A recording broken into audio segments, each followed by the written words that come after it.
9.5 months down the drain. Because you don't win a championship, you get this close. It's time wasted. So you're sitting there, you're down 4 with one of their best players going to the free throw line, like 28 seconds left, and you see them start bringing out the yellow cord, and you're seeing the San Antonio fans pop their shirts. You're hearing behind you the bench celebrating because you've been in that moment before. You know how it feels. You know that celebration, and it just sucks. And then he misses one.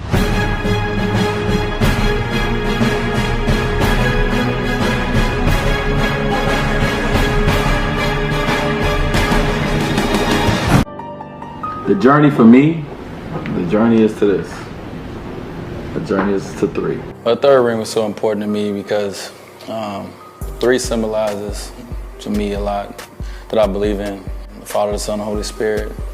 At that time, when I started winning 3, it meant so much because my mom was in prison and I really needed to lean on my faith.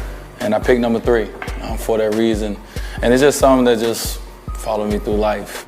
It's crazy to even think about. I've been in the finals 4 times. I mean, I'm a kid from Robbins, Illinois, from 59th and Prairie. I don't even supposed to be in the NBA, let alone going for my 3rd NBA championship ring. So to me, it's an out-of-body experience. After coming off of losing in 2010, losing that championship, and then that long summer with the lockout, last year was just about making up for our mistake the year before. In a sense, it was about getting back to enjoying the game, but it was about, revenge as well. And it was great to win that championship last year, and I felt like that was more so for LeBron. Well, just training to, get ready for the playoffs. Obviously, it's a different level than the regular season. Man, as you see today, man, body and soul. Night before the game, night before game 1 of the finals, decided to come in today, me and LJ, to get an extra session in of a little boxing, working on our combos. But we came here to work out and to get that intensity going, get that focus going, and for me to understand ourselves that, listen, we got some more rounds to go, and we're not satisfied with where we at right now. I need 3. I need 3. You got to turn it up a notch. I gave more. But I had to make sure that my body was still intact. And I turned it up a notch. Going for a world title, easy, go. Got a lot of good work in, a lot of good core in.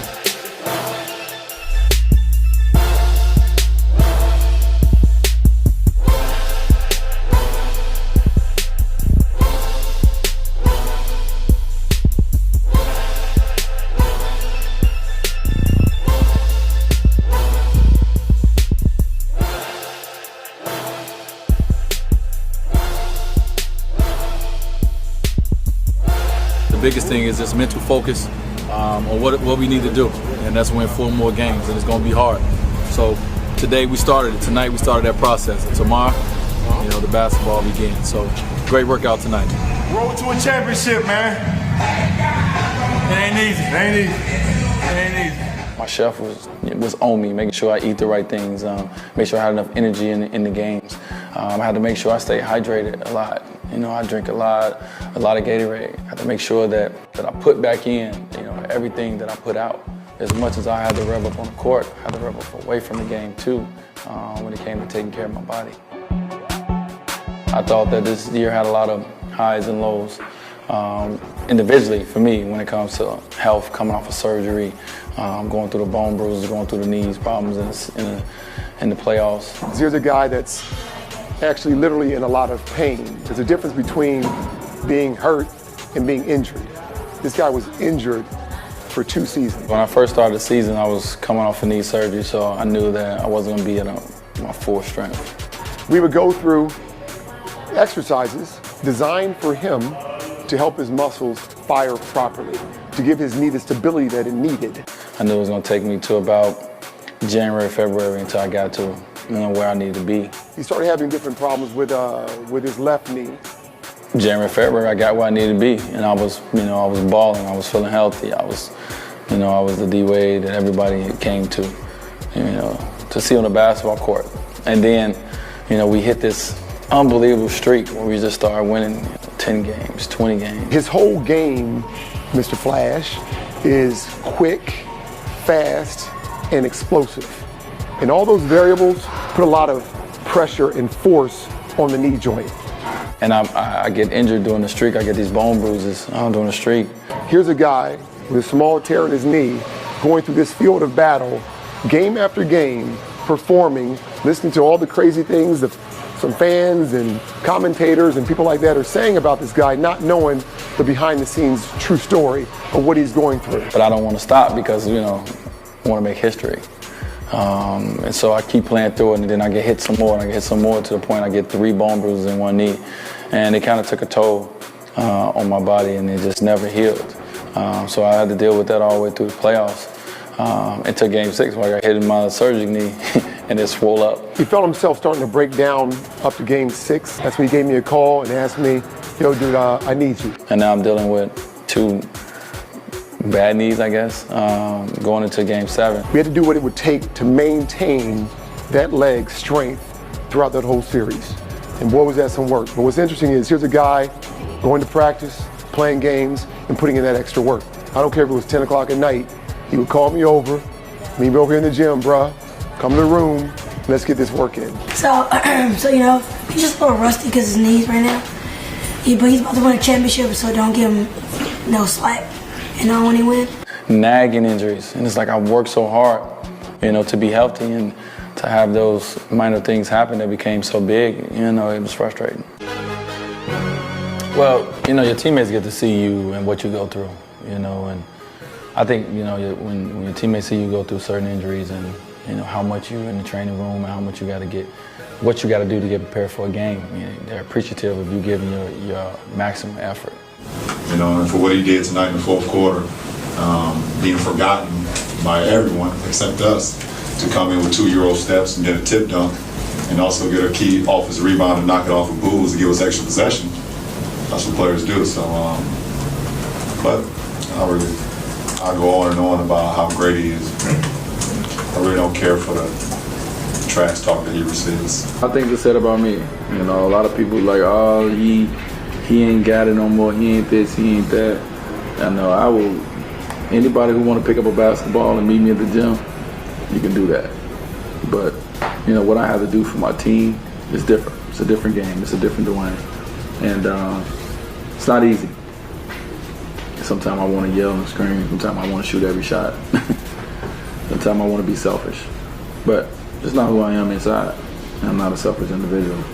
And I do understand that I play a team sport, and it's about team success, because at the end of the day, if I average 40 points a game in this series and we lost, it'll suck. If I average what I'm averaging now, we win the championship, I'm not going to care. No one cares. My teammates is great, you know, and that's why we're able to be successful. That's why we're able to come back into Game 6 the way we have, because we believe in each other, and we're such a close-knit group. Took something from us. We got to go get it back tonight, from the beginning, all right? You know, we got this saying that I started saying, and I got it from the movie Red Tails. I stand in the middle, and I say, nothing's difficult. And my team shout back, everything's a challenge. Through adversity. To the last second. To the last minute. We fight. We fight. We fight. We fight. We fight. We fight. We fight. Let's go.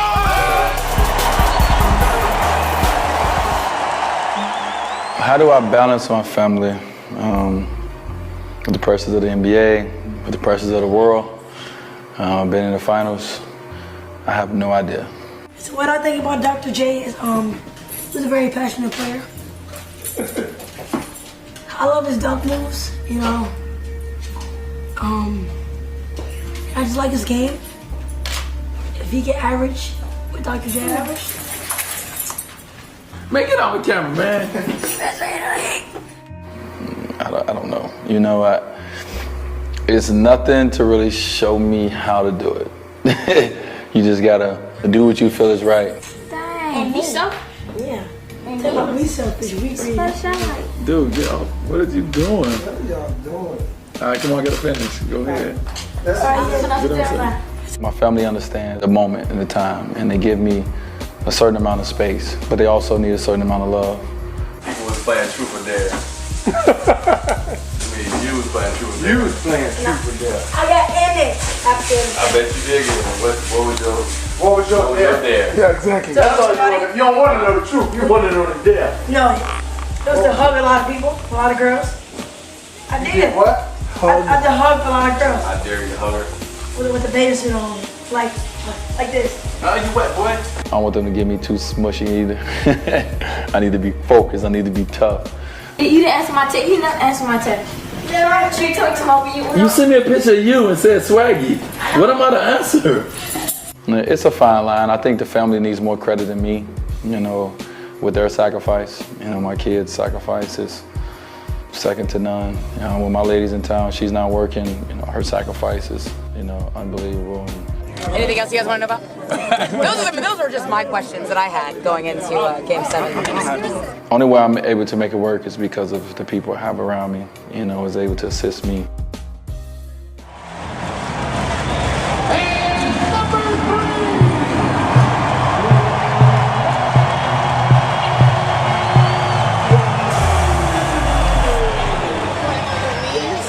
Pouring champagne on my knees. Yeah. So he's like, how your knees feel now? I was like, you know what? Oh, yeah. I was like, you trying to be a No, because I had it, and then I gave it. He just wanted to give me another bottle. I had the bottle, I'm like, man, I'm tired of holding it. And then every time I went to drink it, it was like overflowing in my mouth.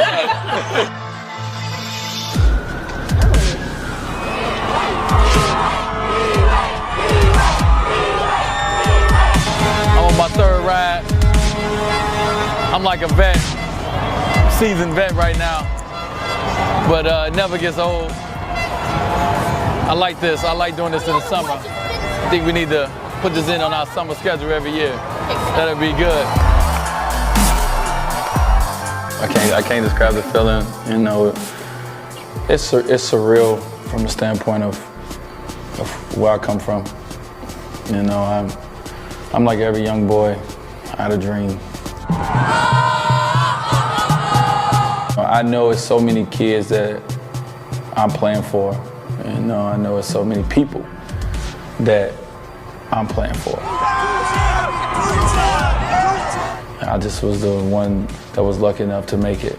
And it hasn't been easy, but at the end of the day, we're winners. We want to be champions. We'll do whatever it takes. I don't know what's next. TNT. Who's Charles Broccoli? Anyway, he's a good girl. Y'all good? Can I finish now? Go on, let Mr. Junior go on. Do the rest of the thing. Bye-bye. Are you leaving? Now. Yes, sir.